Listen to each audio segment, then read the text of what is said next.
এই আওয়ামী লীগকে পুনর্বাসন করছে। আর এই আওয়ামী লীগ সেই আওয়ামী লীগ, যে আওয়ামী লীগ প্রাচীন একটি রাজনৈতিক দল।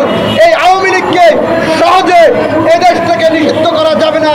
তার কারণ একটা, আওয়ামী লীগকে যদি নিষিদ্ধ করতে হয়, আওয়ামী লীগকে যদি যারা পুনর্বাসন করছেন তাদের নামের তালিকাটা আপনারা নিয়ে নেন।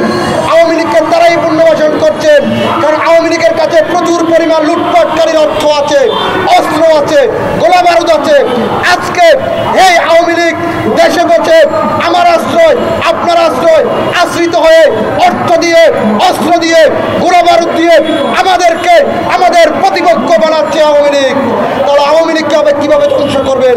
আওয়ামী লীগকে যদি নিষিদ্ধ করতে হয়, আওয়ামী লীগকে এদেশ থেকে তাড়াতে হয়, আমাদের গত 17 বছরের যারা আন্দোলন সংগ্রামে উপস্থিত ছিলেন এবং মাঠে যারা যুদ্ধ করেছিলেন, সংগ্রাম করেছিলেন, তাদেরকে শপথ নিতে হবে আমরা আমাদের অধিকারের জন্য যুদ্ধ করে এই ছাত্র জনতার আন্দোলনের উসিলায় আমরা ফ্যাসিস্ট শেখ হাসিনাকে বিদায় করেছি। আমরা প্রত্যেকটি ফ্যাসিস্ট আওয়ামী দোসরদের আমরা বিদায় করব। তবে কথা আছে, এই ফ্যাসিস্ট বিদায় করতে গিয়ে কোনো নিরীহ আওয়ামী লীগ কর্মী, কোনো পরিবার যাতে এই মামলায় এবং অত্যাচারের শামিল না হয়। আওয়ামী লীগ অপরাধ করেছে, তার বিচার হবে।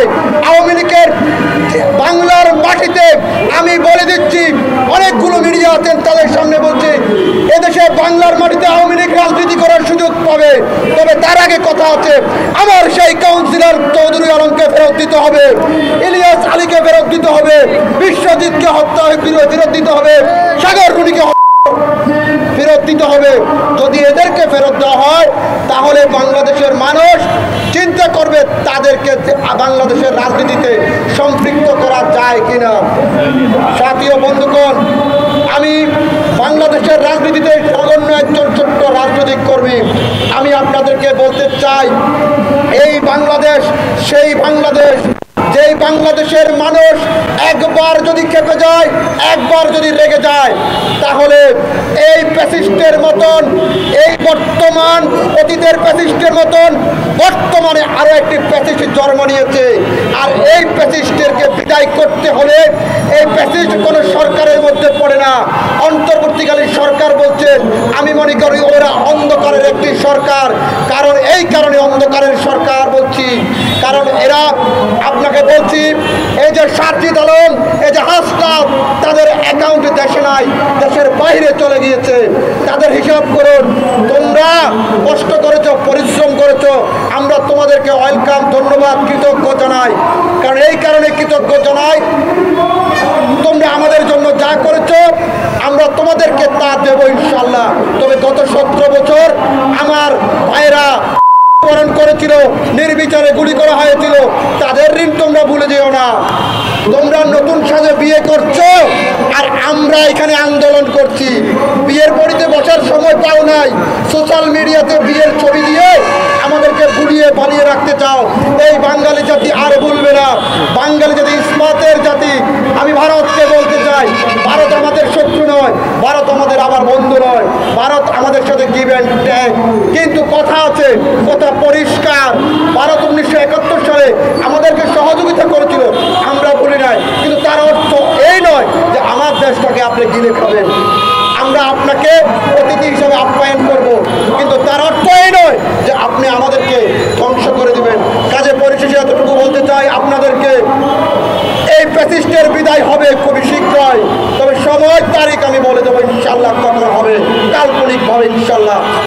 এই বাংলাদেশে 53 বছরে কোনো হত্যার পরিকল্পনা অনুযায়ী বিচার হয়নি, ভবিষ্যতে হবে কিনা জানি না। তবে এই তহিদুল ইসলামের বিচার বাংলার মাটিতে হবে বলে আমার কেন জানি মনে হয় না। কারণ এই কারণে মনে হয় না, আজকে গত 17 বছর যারা এই দেশটাকে শাসনের নামে শোষণ করেছিল, দেশের মানুষকে নির্বিচারে করেছিল এবং মানুষের উপর হামলা মামলা দিয়ে তারা 17 বছর ক্ষমতায় ছিল, এখনো আমি মনে করি তারা এখনো বিভিন্ন সেক্টরে বসে আছে। শুধু এই বাসা থেকে ওই বাসায় চলে গেছে, এই প্রতিষ্ঠান থেকে ওই প্রতিষ্ঠানে তারা বদলি হয়েছে, কিন্তু তাদের মনের চরিত্র বদলি হয় নাই। বদলি হয়েছে শুধু তাদের মুখের ভাষা পরিবর্তন হয়েছে, কারণ তাদের হৃদয়ে যে হিংসা, তাদের হৃদয়ে যে শেখ হাসিনার ভালোবাসা, সেটা এখনো প্রত্যেকটি মন্ত্রণালয়ে বসে আছে এবং তারা রয়ে গেছে। কারণ 5 তারিখের পরে যারা আওয়ামী লীগকে পুনর্বাসন করছে, আমি বলছি তাদের নাম আপনারা লিখে রাখুন, শুনে রাখুন। 5 তারিখের পরে, 5 তারিখের আগে যাদের পকেটে 100 টাকা ছিল না, যারা রিক্সায় চলার মতো তৌফিক ছিল না, আর 5 তারিখের পরে যাদের পকেটে 1000 টাকার নোট, যারা 5 স্টার হোটেলে খায়, যারা গাড়িতে চড়ে, যারা সানগ্লাস ব্যবহার করে,